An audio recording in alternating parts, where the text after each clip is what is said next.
Assalamualaikum warahmatullahi wabarakatuh. Masih bersama Ari 59, media informasi terpercaya. Salam sejahtera untuk Bapak Ibu dimanapun Anda berada. Pada kesempatan ini kami akan berbagi informasi tentang selamat DPR kaji besaran pesangon pensiunan. Keputusan penting di era kepemimpinan Prabowo.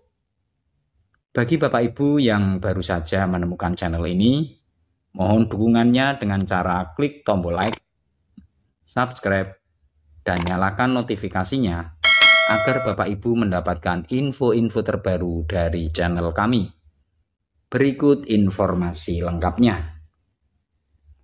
Seiring dengan tantangan keuangan yang terus meningkat, pemerintah mulai memikirkan ulang skema pensiun aparatur sipil negara. Hal ini dianggap mendesak, mengingat tren penuaan populasi ASN yang semakin terlihat, yang berpotensi membebani anggaran negara.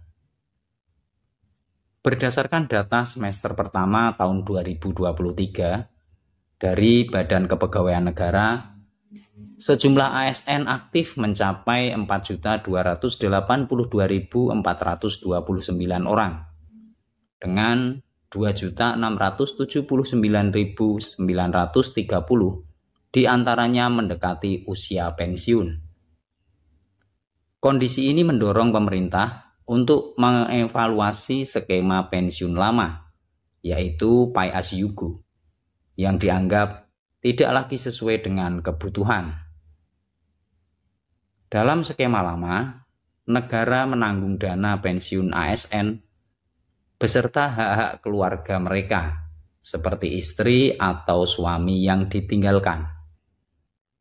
Dengan jumlah ASN yang besar, model ini menjadi beban yang signifikan bagi anggaran pemerintah. Menurut catatan Kementerian Keuangan pada tahun 2021, negara telah mengeluarkan anggaran sebesar 2.800 triliun rupiah untuk dana pensiun ASN.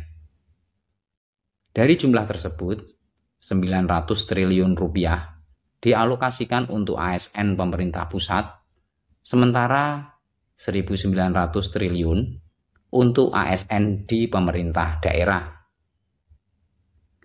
Angka ini memicu kekhawatiran akan keberlanjutan sistem pensiun di masa depan.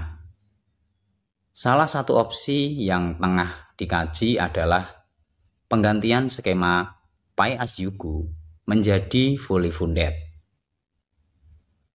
Dalam skema baru ini, manfaat pensiun ASN diambil dari dana yang terkumpul selama masa dinas mereka. Secara sederhana, skema ini menggunakan pendekatan mirip dengan investasi atau asuransi, di mana ASN menyisihkan sebagian gaji untuk dana pensiun mereka.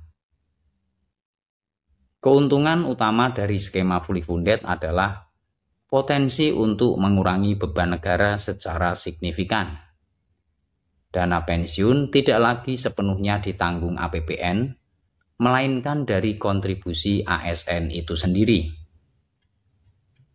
Bahkan dengan sistem ini, seorang ASN berpeluang mendapatkan uang pensiun hingga 1 miliar rupiah yang diterima satu kali seumur hidup.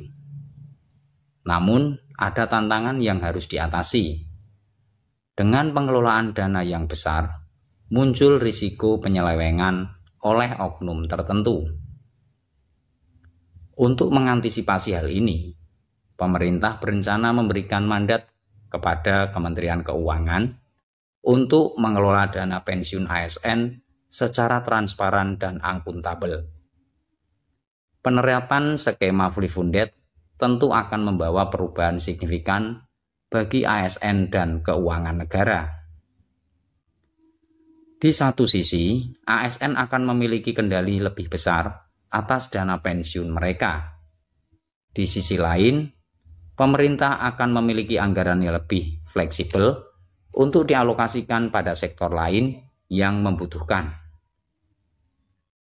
Namun, Reformasi ini tidak lepas dari tantangan. Pemerintah harus memastikan sistem ini diterapkan secara adil dengan memberikan edukasi kepada ASN tentang manfaat dan cara kerja skema baru. Selain itu, perlindungan terhadap dana pensiun ASN harus diperketat untuk mencegah risiko korupsi atau penyalahgunaan. Reformasi skema pensiun ASN adalah langkah strategis yang dapat membantu meringankan beban negara sekaligus memberikan kepastian bagi ASN. Meski demikian, implementasinya memerlukan perencanaan matang dan pengawasan ketat. Keputusan pemerintah untuk mengkaji ulang sistem pensiun ini mencerminkan komitmen untuk menciptakan sistem yang lebih baik, berkelanjutan, dan adil bagi semua pihak. Dengan demikian, baik ASN maupun negara dapat bersama-sama mewujudkan kesejahteraan jangka panjang. Terima kasih, semoga informasi tadi bermanfaat. Assalamualaikum warahmatullahi wabarakatuh.